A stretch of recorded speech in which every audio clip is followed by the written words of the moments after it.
नमस्कार, स्वागत है आपका न्यूरो एपिलेप्सी क्लिनिक पटना में। आज हम मिलेंगे डॉक्टर रविंदु सर से, जिन्होंने देश के सबसे प्रतिष्ठित संस्थान निमांस बैंगलोर से डीएम न्यूरोलॉजी करी है और डीएम न्यूरोलॉजी करने के बाद इन्होंने विशेषकर एपिलेप्सी में फेलोशिप भी किया है। नमस्कार सर। नमस्कार, नमस्कार। जी सर। सर, सबसे पहले हमारा ये सवाल है कि मिर्गी क्या होती है? मिर्गी या एपिलेप्सी एक ब्रेन की बीमारी है, जिसमें शरीर में झटके आते हैं या एब्नॉर्मल आदमी बिहेव करता है, जो ब्रेन में एक साथ बहुत ज़्यादा विद्युतीय करंट तरंगों के प्रवाह से ये बीमारी होती है और उसको मिर्गी का झटका बोलते हैं और बार-बार झटके आने की टेंडेंसी को मिर्गी बोला जाता है। जी। सर, मिर्गी कितने प्रकार की होती है? मिर्गी अगर देखा जाए तो मूल रूप से 3 प्रकार की होती है। एक होता है जनरलाइज़ सीज़र या जनरलाइज़ एपिलेप्सी जिसमें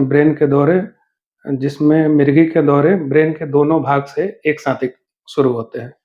एक होता है फोकल एपिलेप्सी, जिसमें मिर्गी के दौरे ब्रेन के एक हिस्से से स्टार्ट होते हैं और उस दौरान मरीज़ होश में रहता है। कई बार जो है ब्रेन के एक हिस्से से मिर्गी स्टार्ट होकर के पूरे हिस्से को इन्वॉल्व कर लेती है, उसको एपिलेप्सी बोलते हैं। और तीसरा होता है कि जिसमें मिर्गी के दौरे आते हैं और थोड़ी देर के लिए मरीज उसमें कॉन्शियस रहता है, लेकिन पूर्ण रूप से कॉन्शियस नहीं रहता है और एब्नॉर्मल बिहेवियर करता है, जिसको कॉम्प्लेक्स सीजर या एपिलेप्सी विद पार्शियल अवेयरनेस ऐसा बोलते हैं। तो मूलतः 3 प्रकार की मिर्गी के दौरे होते हैं और इन सब के अलग-अलग टाइप्स होते हैं। उस प्रकार से बहुत सारे टाइप्स हो जाएँगे, 10-15 प्रकार की हो जाती है मिर्गी जो है।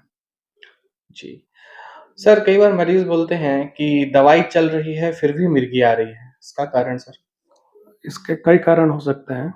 एक कारण ये है कि हो सकता है कि पेशेंट को मिर्गी की बीमारी ना हो और उसकी दवा चल रही है। जैसे कि कई बीमारियाँ होती हैं जो देखने में लगती हैं मिर्गी जैसे, लेकिन वास्तव में मिर्गी नहीं होती है और पेशेंट उसका दवा खाते रहता है। एक कारण ये हो सकता है। दूसरा कारण ये हो सकता है कि अ, मिर्गी के कई सारे प्रकार होते हैं, उस हिसाब से उनकी दवाएँ चुननी होती है। तो ये हो सकता है कि उसको प्रॉपर डोज़ नहीं चल रहा हो या फिर प्रॉपर टाइप्स का जो दवा होना चाहिए वैसा नहीं चल रहा हो। तीसरा कारण हो सकता है कि इसमें दवाएँ लंबी खानी पड़ती हैं, तो कई बार दवा खाना लंबे समय तक के लिए व्यक्ति के लिए पॉसिबल नहीं होता है। 1-2 डोज़ मिस हो जाता है, इस वजह से मिर्गी के झटके आ जाते हैं। और इन सब के बाद भी कुछ मिर्गी इस टाइप की होती है कि जिसमें कितनी भी दवा दी जाए, 1, 2, 3, 4, 5 कितनी भी दवाएँ दी जाए, एक से अच्छी दवाएँ या फिर प्रॉपर डोज़ में भी चल रही है, उसके बाद भी झटके आते रहते हैं। ऐसा जो है 30-40% लोगों में होता है, जिनको हम लोग ड्रग रिफ्रैक्टरी एपिलेप्सी बोलते हैं। और इन केसेज़ में हमको उसका कारण ढूँढना होता है और कारण ढूँढ कर के अगर वो कारण हटा दिया जाए ब्रेन से सर्जरी करके, तो मिर्गी ठीक हो जाती है। जी। सर, मिर्गी की दवाई कितने दिन खाना पड़ेगा? डिपेंड करता है मिर्गी के टाइप पर। कुछ मिर्गी सेल्फ लिमिटेड होती है। सेल्फ लिमिटेड मतलब उम्र के साथ खत्म हो जाती है। तो उन सब की दवाएँ कुछ ही दिन चलती है, 6 महीने, 1 साल, फिर वो बंद हो जाती है। कुछ मिर्गी होती है कि जिसमें दवाओं से बहुत अच्छा रिस्पॉन्स आता है, लेकिन उसको लाइफ लॉन्ग खाना पड़ता है। और तीसरी होती है कि उसमें दवाएँ खाने के बाद भी जो है मिर्गी आए जा रही है। तो उस केस में जो है दवा से अगर नहीं ठीक हो रहा है, तो हम लोग जो है उसका ऑपरेशन करते हैं। ऑपरेशन करना चाहिए उसका। जी। सर, मिर्गी एग्ज़ैक्टली ठीक हो जाती है कि नहीं? 70% लोगों में मिर्गी पूर्ण रूप से दवा से कंट्रोल हो जाती है। कुछ परसेंटेज ऑफ केसेज़ में बिल्कुल ही खत्म हो जाती है, लेकिन ज़्यादातर मिर्गी में दवाएँ लंबी चलती हैं और और मिर्गी की सर्जरी से भी 70% जड़ से खत्म हो जाती है, रोग ही जो है और दवा भी बंद हो जाती है। जी। सर, मिर्गी का ऑपरेशन भी होता है क्या? बिल्कुल, मिर्गी का ऑपरेशन होता है। मिर्गी अगर आ रही है, अगर दवा से नहीं कंट्रोल हो रहा है, तो ज़रूर उसका कुछ न कुछ कारण होता है, जो सामान्यतः नहीं पकड़ में आता है।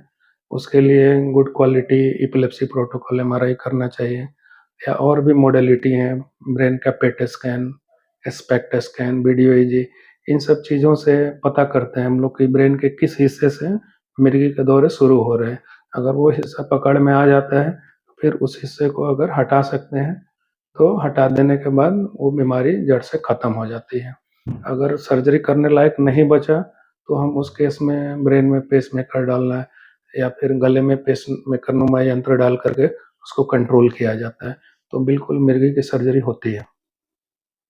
जी सर, धन्यवाद। थैंक आपने यू। कई सारी जानकारी हमसे साझा की। जी, जी। Thank you. आप सभी का भी धन्यवाद। ये थे डॉक्टर रविंदु।